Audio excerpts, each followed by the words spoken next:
Welcome, everyone, to the Asher Marketing Podcast. We provide a wide range of services, including media planning, video production, creative solutions, digital and social media strategies, website development, public relations, and printing. To find out more, visit AsherAgency.com. My guest is Elijah Stewart. Elijah, how you doing? I'm doing great. Thank you so much for doing this. Thanks it's for been having fun me. working with you for the last few months. Yeah. And it'll be really interesting to hear your story. Yeah. And part of that story is you have a 4-year-old and an 8-year-old. I do. So you're right in the middle of all of it. There's so much that I'm in the middle of. Yes. So the 4-year-old, is that preschool yet or not yet? She's in Montessori, so it gets a little weird in the grades there, but she is in school. Yes. Okay. And the 8-year-old, I'm going to guess that's second grade? She's in third grade. Third grade. Wow. Yeah. Okay. All right. Geez. So how is third grade going? Great. We just got parent-teacher conferences back and the meetings and things like that. Okay. She's doing wonderful. All She's right. doing above expectations, which is great. Excellent. She doesn't get it from me. But Well, good. Well, does good. Well, speaking of your path that you took, let's talk about your career path and some of the lessons you may pass on to your girls or some of the things you may not share with them. So you grew up in Columbia City. Correct. Yes. And what were you originally thinking about when it came to work? Was that something that you knew early on what you wanted to do? Or did you have, like me, no idea until you kind of got going? Sure, yeah. For me, I knew once I took some classes in high school that graphic design was really where I wanted to be. For me, graphic design is art, but it has rules. There's rules that you follow. Yeah. I do have a math brain. Yeah. So for me, that made a lot of sense. There's structure in how you create things. So graphic design really just kind of was the natural flow. Yeah. But it was between that, and again, I said I had a math side. It was between that or, honestly, engineering. Really? I really loved getting into the CAD stuff, but ended up going the art way. Okay. Yeah. All right. Now, did you have other artistic interests growing up, or was it just graphic design? No, I mean, I was drawing as a kid. I was doing all of the stuff. My mom had crafts all the time that we were doing. So artistic family for sure. Okay. So that was a natural bent. But then when graphic design, it was growing up, age of computers kind of thing. So it all kind of clicked for me there. Well, and it's interesting because a lot of the folks I know who are older, who are graphic designers, it was definitely more art than science. But with the advent of graphic design in a technical field, it became as much science as anything else. Yeah. And I know a lot of folks who are kind of that fine line between, I like to fix problems. One of the problems I fix is message problems, and I do that through graphic design. So it sounds like that you get a little bit of that in you. Yeah. So what did you do with that? Where did you go, let's say, after high school, and you say, okay, I'm becoming an adult. I need to figure this out. Yeah. Graphic design is a path. Where do you go from there? Yeah. So the next thing for me was the obvious thing, college. Yep. Had a couple of different places I wanted to go. Didn't end up going to the first choice, and ended up Ivy Tech in Fort Wayne. They were, at that time, still pretty small. That new building, I call it new because I haven't seen it for a while, but they were building their big building out there while I was in portables inside of classrooms out on that site. Yeah. But ended up going to Ivy Tech and did that for a couple of years. Yep. And it just wasn't my thing. I was ready to kind of get on with life. Yeah. And it felt like really another task to be done. And I'm such a self-learner that I was like, all of this is available to me online. Yeah. So I don't want to spend any more money doing it this way. I'll just learn online and build my skills that way. Yeah, and it's funny that path is so available today. There's a guy I know, I don't know if you know his name, Aaron Robles. Is that a name that's familiar to you? Aaron, same exact story. Yeah. Went to school, had a job as a graphic designer, and said, basically, people are paying me to learn. why would I pay someone to learn things that I'm already doing professionally? Right. And didn't complete his degree and has a very successful business now doing graphic design. Yeah. So it's, it's an age where if you have the discipline to be self-taught, you can do it. And so let's talk about that for just a second, because, a lot of people think, okay, if I'm going to go into marketing, I need a 4-year degree. That hasn't proven true for you. What do you think kids should be thinking about as they build a path, whether it's in marketing or anything else? Do you think, even though it wasn't for you, that college is still a better decision? Or do you think for some people, self-taught and taking a different path is okay? Sure. No, that's a really good question. And the answer has morphed over the years because there was a little bit of me in rejection of the traditional method because I was able to do it a different way. And with the rising cost of education, which is a whole thing we won't get into, but it's becoming more and more expensive. I think ultimately, though, there's both are right. It really does come down to what is your discipline, what is the thing you want to study. You can't just go online, learn how to be a doctor, and then go, I'm a doctor. Like there's certain professions that you have to have those credentials. Sure. I will say that you want your pilot to have credentials. If you want to make it to your destination, you probably do. Yes. Yeah. There is a much easier time, I think, when you do the traditional school route. There's a lot of places that won't even consider you because there's a job requirement of a degree, a 4-year bachelor's degree. In some fields, it's becoming that and then also a master's on top of it. And they just have an auto filter of if you don't have that on your resume, you're out. So it definitely makes the job pool a lot more broad. So if you don't do that, you just have to really be on top of your game, really have the motivation and the drive, and then prove that you can hang with them. And I was fortunate enough to have opportunities with my lack of education. People still gave me experience. And so for that, I'm grateful for sure. Yeah. So it sounds like you just wanted to get started with life pretty quickly, because you mentioned before we hit record, you got married at a young age. You started your career. You said, enough of this school. I just want to jump into my career. Has that always been true? You're just a naturally impatient person? I think it's, there was a lot that happened in childhood that just caused me to grow up early. And so that awkward time when you're like, am I an adult? I'm 18, I'm supposed to be, but I don't feel like one. And there was just enough where I was like, I don't want to do the waiting anymore. Let's just get on with it. Okay. I've learned over time to slow down. All right. As I had kids, I'm slowing down. So is there any regret there? Like, I wish I had explored more or been more of a, been not in such a rush, or are you glad that you rushed into it, so to speak? Yeah, there's no regret. Okay, that's good. That's good. All right. So let's talk about your career, because you've worked in nonprofits pretty much from the start. Right? So you're in a church setting to start your career. Is that true? Yep. Age 23. How do you find yourself there?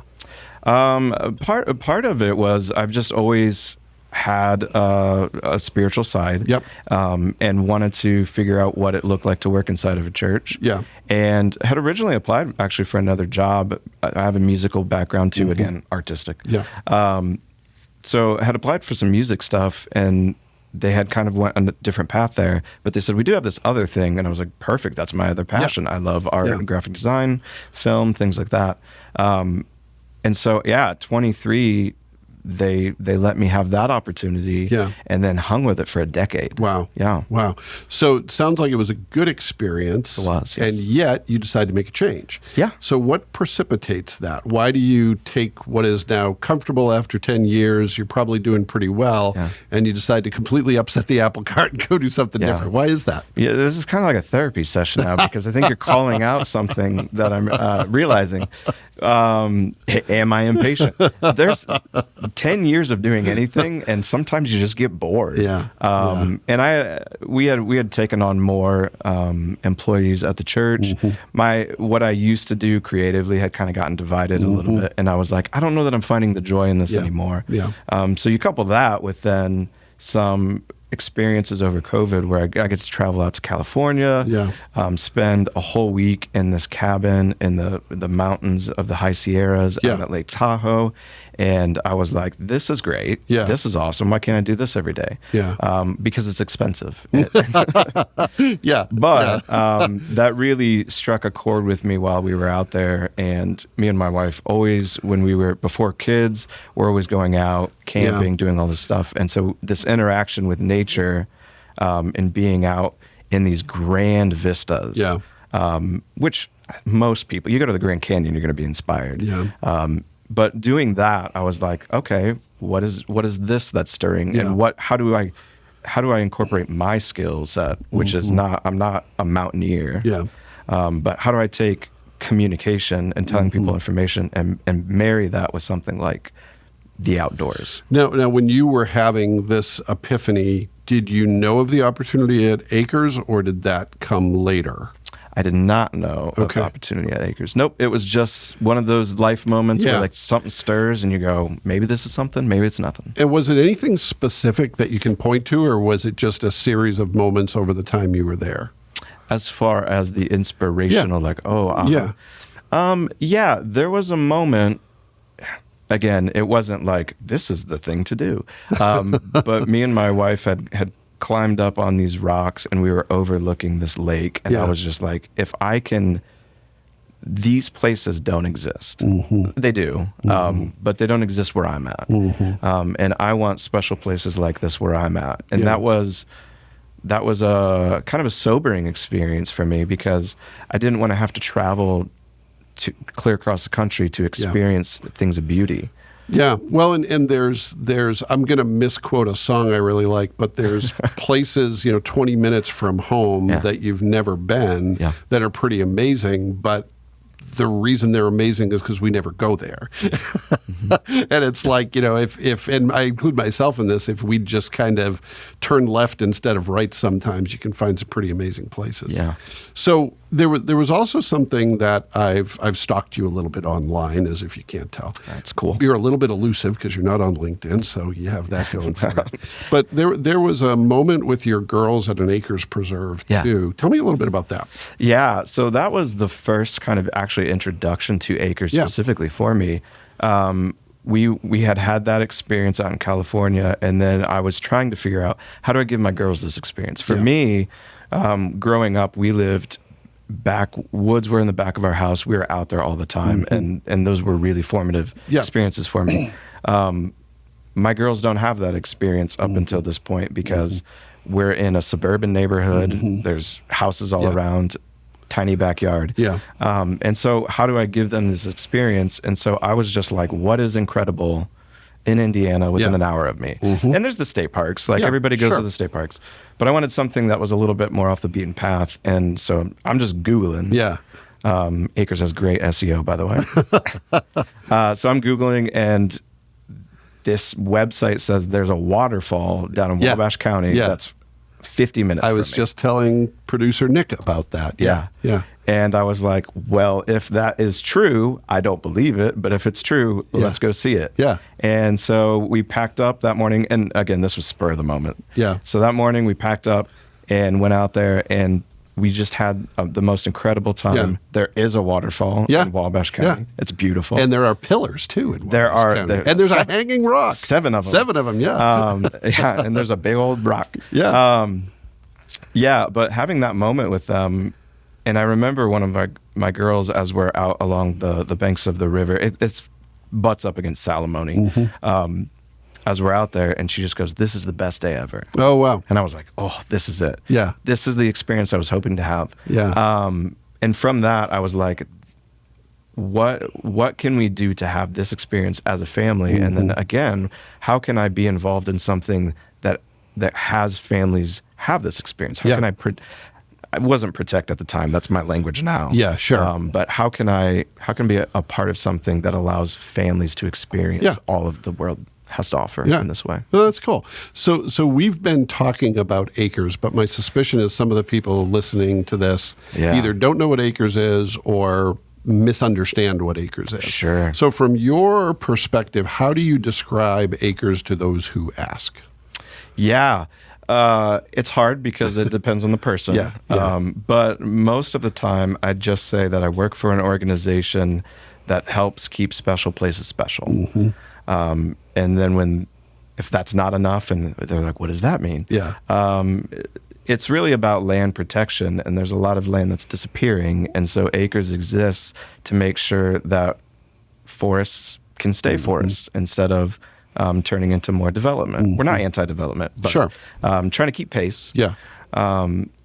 So just protect those and protect the unique, special plants and animals that actually exist here in Indiana. Indiana, people don't know this, it actually has the most, more orchids than Hawaii, which I think claims that as their flower. Huh.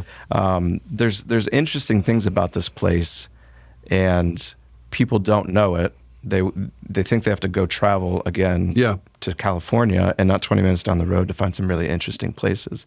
And so acres just exist to make those places exist and in perpetuity. We say forever. Yeah. Which is a lofty claim. Yeah, well, I mean, what I like about it, and I'm, again, stealing somebody else's idea, but I like the fact that you can be on an acres preserve or just, observe one from a distance. Yeah. And it's timeless in that the goal is to make it look like it would have looked like thousands of years ago, right? To bring it back to its natural state. Yeah. And that's especially, I've had a journey with technology, as many of us have, where, it's taken me 55 years, but it's like, my best days are the days when I am on screens the least.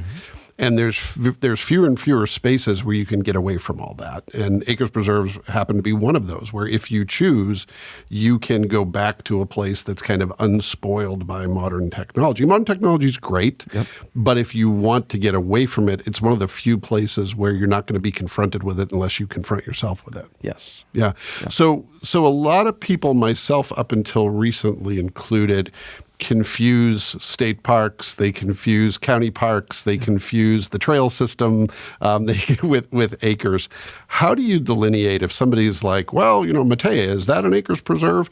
Well, of course the answer is no, but how do you make the distinction between what acres is and what all those other great spaces are? Yeah, that's a good question. It's interesting when people even talk about acres, and these are people who do know us and have been a part of us for a while, sometimes they still use the word park. Yeah. Because that's what they're used to.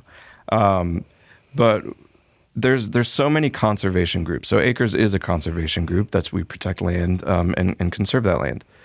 There's so many different branches of conservation. So the state parks function as part of that. Yeah. But they're state run and state funded and owned. And then you have county parks, which again, a lot of those tend to be recreational and open for a lot of people.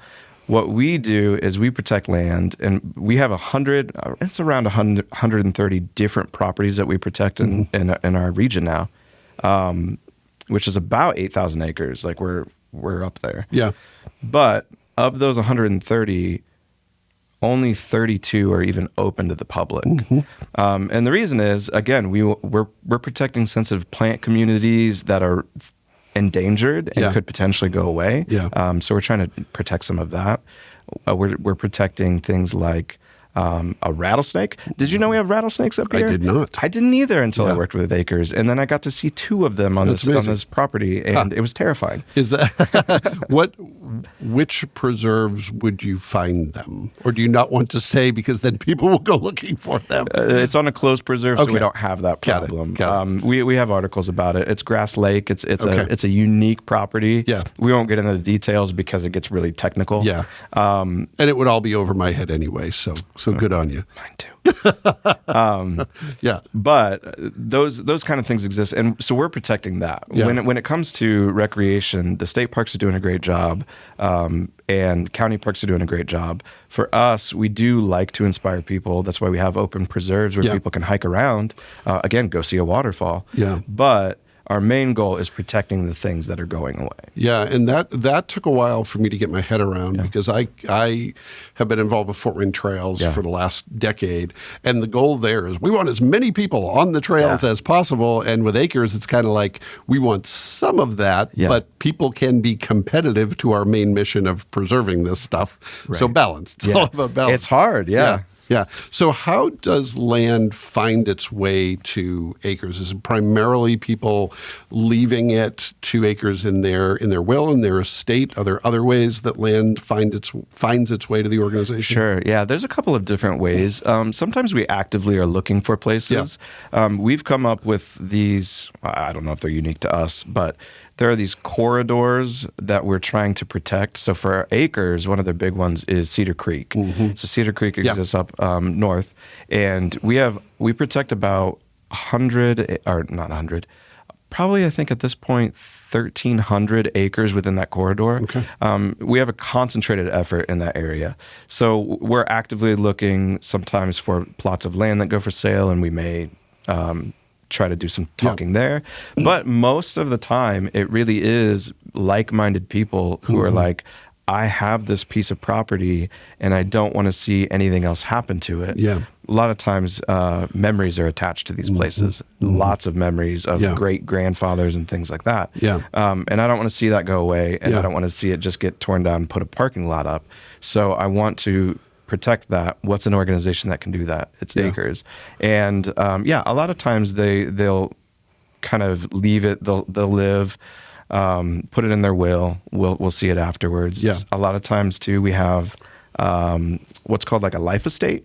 So they'll donate it to acres. They still live on the property, live in the home, but we're managing the property for them in the meantime. Okay. But it really is, it's incredible, because I think a lot of people think we go out and we're just buying and up all of this stuff, but we couldn't do what we do if it wasn't for like-minded people wanting to protect the places with us. Yeah. Yeah. So what are some of if someone doesn't have the means or ability to donate property to acres, what are some of the ways people can get involved to help acres achieve its mission, to be part of it? What are some of the different things people can do to experience acres other than visiting a preserve? Yeah. And again, visit a preserve. Please do. It is great. I mean, I really enjoy it every time I do it.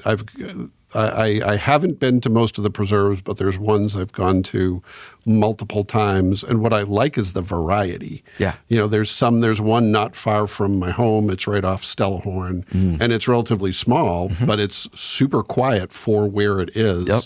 And then there's the ones in Wabash with waterfalls and all those things. Yeah. So in addition to that, what are some good ways for people who maybe have never experienced acres, good ways to get started? We're hitting pause for just a moment to talk about something that can transform your online presence: Asher Agency and their exceptional website services. In today's digital world, your website is often the first impression potential customers have of your business. Is yours making the right impact? At Asher, we specialize in creating stunning, custom, user-friendly websites that not only look great, but also drive results. Visit AsherAgency.com for more info. Yeah, so we try to offer a lot of events for people to kind of come out and just get a sense of what it is that we do. At Acres, we know that people join us because they want to protect, or they care about the natural spaces. Yeah. But why they care might be a vast array of things. Some people like the science. Some people do just like hiking.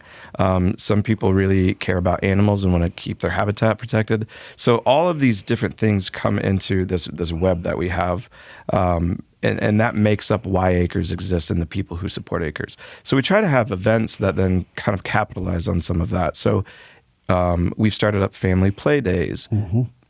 My experience with my girls, that was a self-made play day of get out into nature. But we try to provide an easy access opportunity for families to drag their kids out, make some trail mix, have somebody lead you on a hike, and just go, this is cool, right? Yeah. So we have things like that. This past summer, we try to do just a barn concert series. So just free concert, come out, hang out on a nature preserve, walk the trails. Again, when people get out into nature, then they get inspired by it.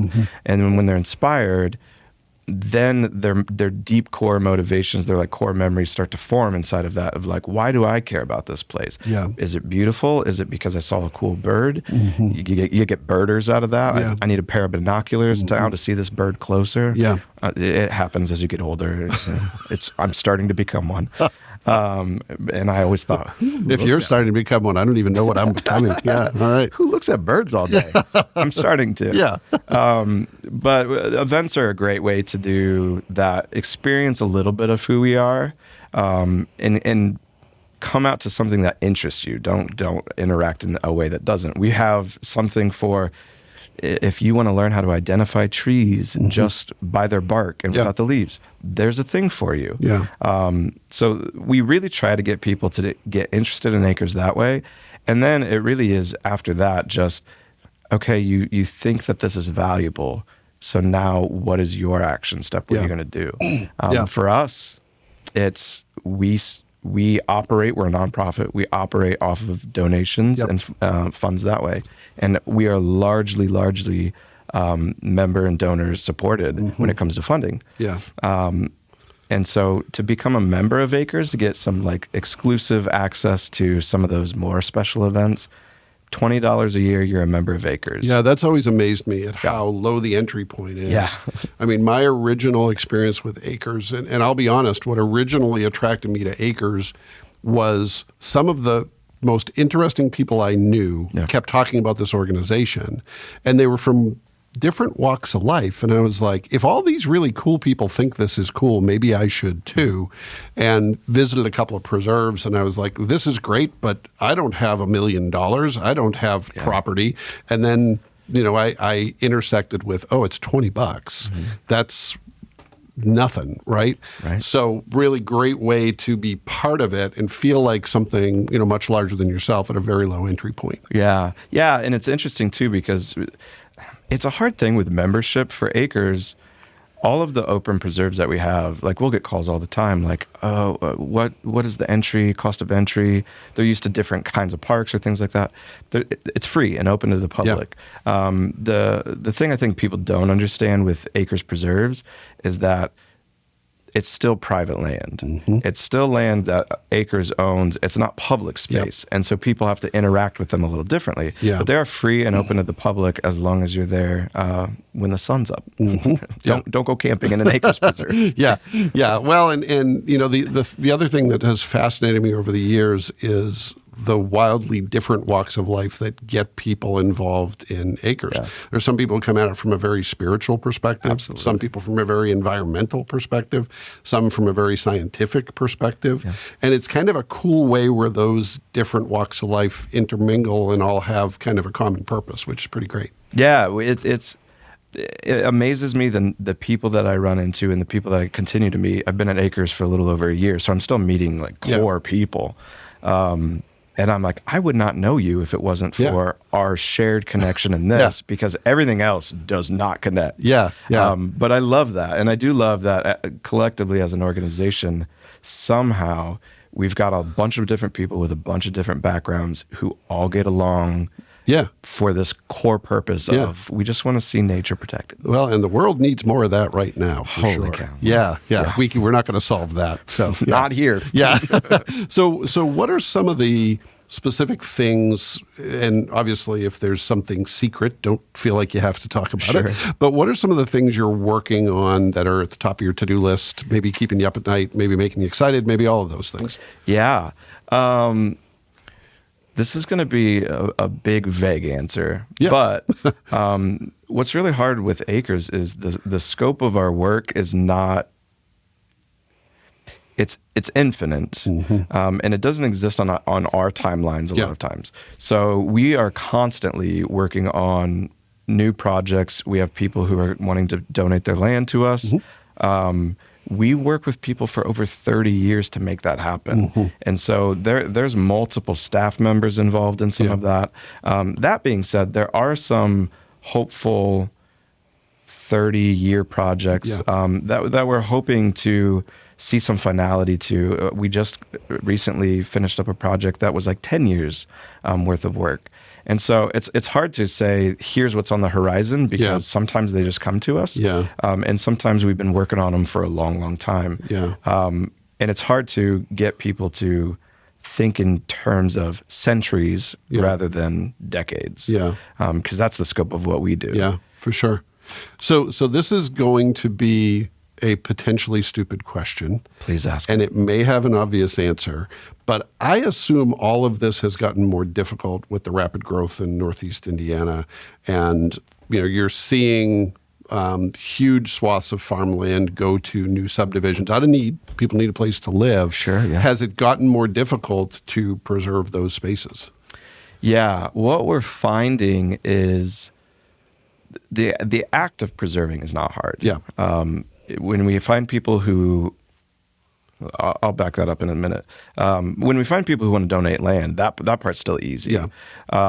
The rate at which there's been some growth and expansion and development has accelerated our needs. Our number one biggest obstacle when it comes to all of it is actually funding. I think there's a misconception that we're just waiting for people to well, maybe here's some land, and then we go, yes, please. For every property that we protect, we have to turn away 4 other properties that we want to say yes to. Wow. So it literally, people are constantly coming to us, and that is accelerating too, because people are seeing around them, that used to be Smith's farm, and now there's a bunch of houses back there. I never thought it would be that. So when Acres says no, is it because it's not a good fit for the mission, because of the costs involved in maintaining, preserving that land, or is it a combination of those things? It's there are times where it's hey, this isn't really kind of what we do, what you're looking for. We don't specialize in farmland. Yeah. So we have partner organizations that we work with, and we'll bounce people around. And it's not even really the cost of maintaining. We've got that down to a science too. It's really just the cost of acquisition. So I'm not even going to speak on what an acre costs now, but we just kind of did our strategic plan. Yeah. And then as we projected out over 4 years, we're like, okay, let's increase this budget by X million dollars, and that'll cover it. But the cost of acre is going to go up too, and so we're actually not gaining any ground.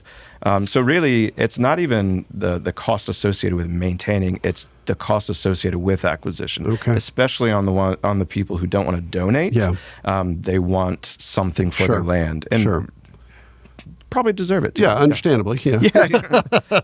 Yeah, hard to argue with. Yeah, I get it. I get it. Yeah. Well, let's pivot to a few quick hit questions, some things you've alluded to, but that I'd like to hear a little bit more on. And one is career advice. You've had a very successful career after taking an unconventional path, right? What is your advice in terms of what you think it takes to build a fulfilling, successful career? If you were talking to one of your girls about, how they may make their way, or anyone for that matter, what would you say? I will preach this until I am in the ground. I think the number one thing is never stop learning. No matter what you're doing, never stop learning. I know so many people who do, again, a traditional college path. They may go on to get a master's, but then they stop. Yeah. And they go, I've achieved the thing. And so your career is just starting. Yeah. You got another 30 years. And technology, AI is a big thing right now. The innovation that's happening so quickly, you got to stay on top of stuff. And so if you don't continue to learn in whatever your field is, you're going to be left behind. Yeah. The example I always give, and this is going to make me sound like a dinosaur because I am, my first post-college job, I did not have an email address, and the company did not have a website because those things didn't exist. Sure. And that's 30 years ago, but it's not all that long ago. You were like Papyrus and Quill. Yeah. I was just, smoke signals. But you're right. I think that's important. And the other thing I would add that I'm kind of appreciating more as I get older is learning from people who aren't from the same walk of life that you're from. For sure. That everybody knows stuff. My neighbor, Jacob Huffam, is an arborist, right? Forester. I always call him an arborist, but he's a forester. And that's East Coast, West Coast. Yeah. So, he knows more about a subject that I know about most subjects, and it makes me realize how little I know about anything. So you can learn something from anyone, but you gotta admit your ignorance, and that's becoming easier for me to do as I get older. Which is good, because it's hard for a lot of people. Yeah, for sure. All right, second quick hit question. What is a myth or misconception about your work that you'd like to clear up, or something that you think doesn't get enough attention that maybe you want to amplify? And that can be about Acres, it can be about the nonprofit sector, it can be about your work as a marketer. What's something you think deserves to be debunked or amplified? Yeah, that's a big question. We don't ask small questions here, Elijah. Let's go with nonprofit. Yeah. Because I've been in a couple of nonprofits now. Yeah. And this is it's probably a little bit soapboxy. Nonprofits can get a bad rap. They're established for good reasons. Yeah. But then when it comes to funding, there's always questions of where's the money being distributed. And the larger that an organization gets, it does appear from any point of view that funding tends to go in places, and they're like, is this going to the people or not? Yeah. One of the things that I really appreciate in the places that I've been is that everybody who's working in these nonprofit fields are not in it for the money. Yeah. And are most of the time underpaid for what they're qualified for. Yeah. But they're so passionate about their work that they're willing to take the hit in salary and living comfortably because they want to see the change happen that they're working for. Yeah. And I think I just think nonprofits really get a bad rap, and some of it's justified for sure. I mean, we all can point at examples, but there's a lot of really good people doing hard work. And I mean, there's a statistic out there that it's like 18 months in nonprofit before people get burned out and churned out. Yeah. And it's because it's just a hard work to get into. Yeah. Well, and I can say this with some confidence. I haven't met everyone at Acres, but everyone I've come in contact with seems really bought into the mission. Yeah. It's like they're there because they really care. Yeah. And it's kind of like they'd be doing this in some form even if it wasn't the job they were getting paid to do. Yeah. And that's kind of great. Yeah, most people I know have volunteered or whatever before they've been able to do the job. Yeah. And I love that, rather than waiting to I'm going to do good things and then get paid for it, rather than like, I'll do good when I get paid. Yeah, for sure. Okay, one last quick hit question. We talked about continuing to learn and technology and all that. And marketing has gotten infinitely more complex over the last even few years. Yeah. How do you, what's a tool or a trick or a tip or a hack or an app, doesn't have to be digital, that you use that helps you get the job done that you think is important and worth a mention? Yeah, this is going to be controversial depending on where people fall. But my supervisor recently came back from a conference, and they talked about the ways to utilize AI. We do a lot of grant writing. There's a lot of just communication in general that happens with us. And what are some, not letting it do the entire thing for us, but how can we work with these tools to cut the time of spending 3 days writing a grant down to a day? For us, time really is money. The more grants that we can secure, the more money that we can generate to protect places. So we're really trying to step into that AI space, but it's really tricky, even for us. Like, there are people who see the places, they don't believe these places exist in Indiana. And then they see some amazing photos from like our photographers. And AI has everybody suspicious, so they're like, that's not real. You're like, man, I wish that you knew that it was. And it gets tricky even with like, especially image manipulation. Photoshop does a great job. Generative fill. It's going to fill it with some plants that may not even exist. And you know what happens? I work for an organization where a lot of people know their plants, and they go, "That's not a thing." Yeah. Oh, so there's some ethics that we're working through inside of that too. But they're amazing tools that, when utilized as generative and assistive, are game changing and time saving for us. Yeah. Well, I think that's really smart. And what I would encourage people to do, I suspect most of the people who are listening to this are at least, have some favorable thoughts towards AI. Sure. But it's like any other tool. For the other day, I asked my wife for somebody's address, and she screenshot it on her phone and sent it to me as a text. I dropped it into ChatGPT, and I said, extract the text from this. And I don't know if I'm just naive. I don't know if it's because I'm a child of the 70s. I was just fascinated by the fact that it saved me all those keystrokes, right? So if you use it as a tool in that way to take away the sort of inane tasks that are just taking time, they're not adding any value, I think that's only good.